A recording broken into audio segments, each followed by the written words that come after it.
Okay, as you can see in today's video, I'm going to be going over AC power for purely resistive circuits. That is for circuits that contain only resistors and no inductors and no capacitors. And we're going to be doing that using this diagram, this graph, which shows us the relationship between the voltage, the current, and the power.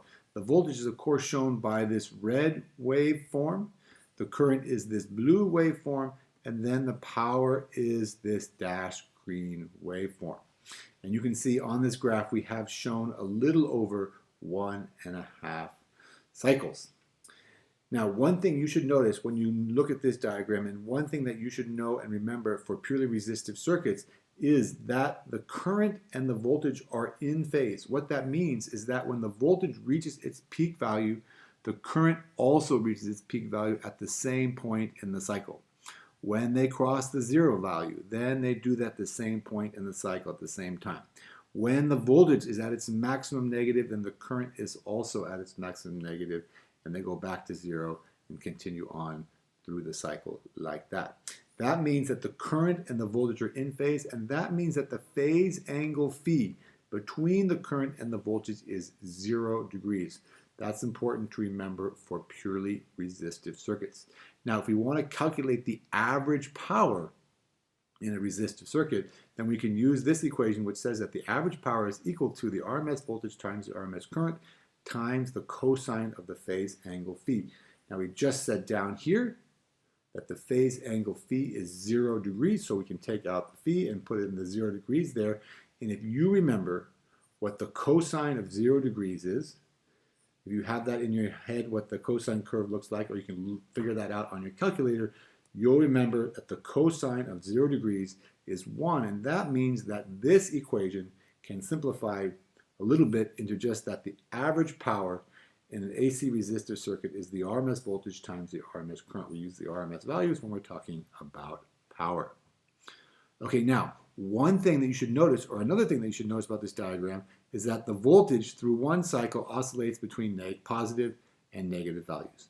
The current also oscillates between positive and negative values, but the power is always positive. It does oscillate from a high to 0, but it never has any negative values. It never goes into the negative part of this graph. So the power is always positive. And why is that? I think that is possibly one of the most interesting things about this diagram and about AC power for resistive circuits. And I'm going to go through and explain to you why the power is always positive as we look at the relationship between the voltage and the current through one cycle, and we look at that 1/4 cycle at a time.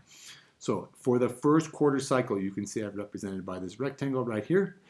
If we want to calculate the power, it's the voltage times the current. Well, the voltage is positive and the current is also positive. So we multiply the positive voltage times the positive current, we get a positive value for the power. For the next quarter cycle, we can do the same thing. We can calculate the power, voltage times the current, positive times the positive. We get another positive value for the power. Now, what about this third quarter cycle? You'll notice here that the voltage is now negative, but the current is also negative. So we multiply positive voltage times, negative voltage times negative current. Negative times a negative is a positive, and we get a positive power once again. And for the last quarter cycle, we get the same thing. Negative current times negative voltage still results in a positive power. So that is why the power is always positive, because when the voltage is positive, the current is positive, and when the voltage is negative, current is in phase and it is also negative. So we have a positive times a positive or a negative times a negative, and that always results in positive power. So there you go. That is AC power for resistive circuits and why we always have a positive value for the power. Now, oftentimes in the equation here, we can see we have the average power, so we're interested in the average power. The average power is simply the value between the minimum, which is 0, and the maximum, which is represented by this point right here, and that's halfway between. So we can draw a line right on the graph, and that represents the average power value for that AC circuit. Now, what I'd like to do is just do a quick summary. We said that for resistive circuits, the current and the voltage are in phase.